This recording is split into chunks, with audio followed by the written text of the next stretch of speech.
Hey guys, it's Nick and welcome back to the Modeling Edge. Again, this is going to be another RC video, so hopefully you guys enjoy it. I got my LMT Bigfoot out and I've only driven it like 3 times, mostly because my servo saver broke and that I am just waiting on the replacement from Trail Hobbies. I hear they're the best for LMT upgrades. I'm hoping that's true. But one of the most common questions, as you can guess from the title, that I get at work is, how do you clean your RC trucks? And this one hasn't been cleaned in about a month. And it's super simple, and I'm going to show you how to do that today. All you're going to need, well, you can use, so before I was using this, I was using just damp rags. You don't want to use water. Don't hose your trucks down. Another thing I use a lot is compressed air. I got my compressor right there. So there's a bunch of stuff you want to use, but the easiest thing to use, and again, I will be using that compressor today for some of it, is you're going to want to get PB Blaster silicone. Oops, almost dropped it. There's 100% silicone you can get it at Lowe's. It's like $5. This is not only a preventative measure, but it's also a cleaning measure. So if your truck's already dirty, you can use this. The silicone will break down the dirt, make it easier to clean, and then blow out with the air compressor. And what I'm going to show you after I clean the Bigfoot is you can put this on your RC trucks before you take them out, and then you only ever have to use a compressor in the future. So let's get to it. Alrighty, so as you can see, it's pretty dirty. All you're gonna do is just spray the silicone over the tires, the chassis, all that kind of stuff. And just give it a few minutes, it'll eat away the dirt. Now you wanna stay away from, whenever possible, you really don't wanna spray the electronics, but you can already see it's starting to eat at the dirt. And you're just gonna let it sit. Now, obviously in some cases, it's kind of hard to miss the electronics on an open truck like this guy here. It's pretty difficult. Don't really want to hit the servo. My servo is waterproof, so that makes it a little bit easier. My ESC is not though, so. Yeah, you're gonna let it sit and build up for a couple of minutes. For the purpose of this video, I'm just gonna start cleaning some of this stuff off pretty quickly here. With a damp rag, you can rub the wires and the electronics and stuff like that, especially. Doesn't matter if that has silicone on it and then you want to rub some of this stuff clean. My leads here, all that, that's fine. You don't want to get liquid in there, especially if it's going to sit for any amount of time. You don't want to put liquid in your electronics. I don't care if they say waterproof or not. Industry secret here is that most trucks that say waterproof, this is all Traxxas, most of the Spectrum trucks, they're water resistant to an extent. That means you can take them through low puddles. Oops, hit my camera. But anyway, it's really not important. It's the point of this video. Just know that's another big question I get is, I'm buying this truck, you know, let's say for my son, because it's waterproof. We're gonna go in the lake with it. Or like, I bought an X-Max. I just had a guy do this. I bought an X-Max and I forded it through about 2 feet of water. That's a tiny puddle for the X-Max. It's not like a 10 scale. It's not fully submerged. Why did my servo stop working? Well, your servo is not actually waterproof. It's not sealed. Neither is your receiver on the X-Max. Like, it does have a seal, but you leave it in water long enough and water will get in and then it sits there because it's sealed, or it gets in the servo and it sits there. That's what happened to this gentleman.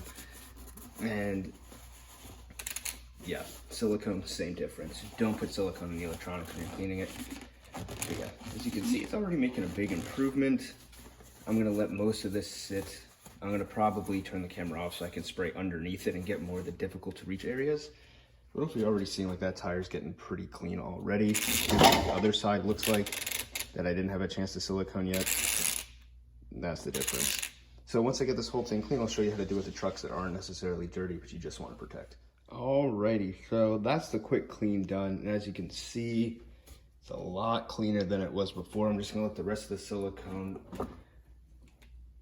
just sit for a while, but everything's kind of turning black, kind of turning normal again, looking almost brand new.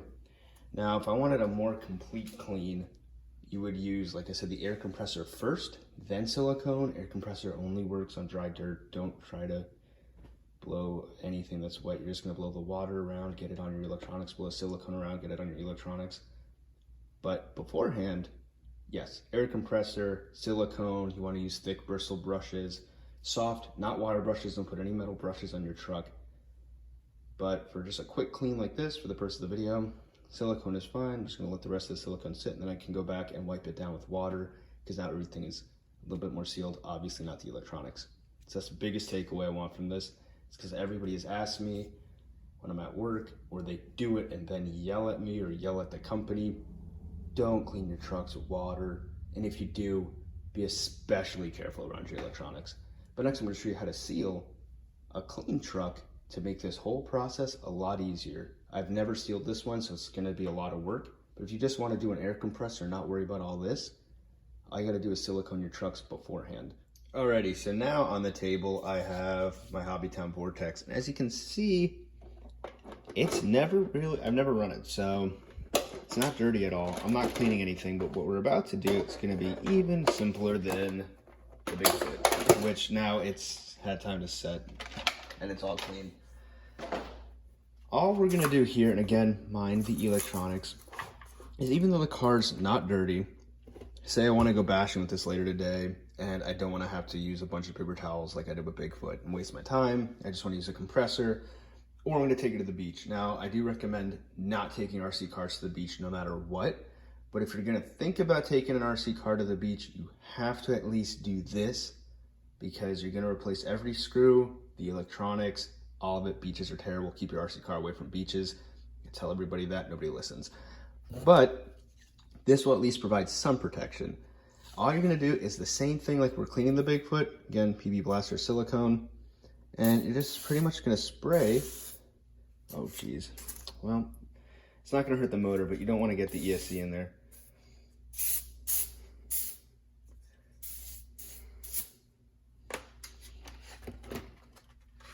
And then upside down, because now, since we're not just cleaning it, you're going to spray everything you can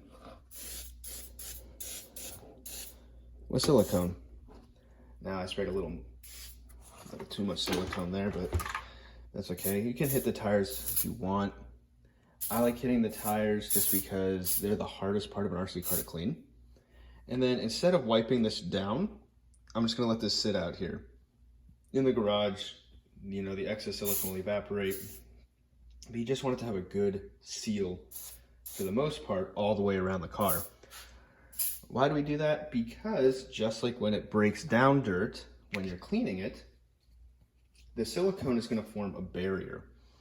And that barrier is going to allow you to just blow away dirt. You're not going to have to scrub it. You could even use, like I said earlier, water to clean it up.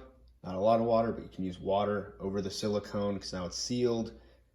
You can just wipe it off with paper towels if you wanted. The point is, once this sets, when I go and run this truck later today, when I come home and I have to clean it up, because you don't want your trucks to sit and get dirty, that really breaks them down. It's going to take me about 5 minutes to clean the whole truck, instead of what I did with Bigfoot, which even with the silicone, even though it was a fast clean, was still about 10 minutes, 10, 15. To do a full clean, it's going to be 30 minutes to an hour. So if you don't want to go through that hassle, that's what you do. And that's it. That's the easiest way to clean and maintain RC cars. So thank you so much for watching. I hope this was informative.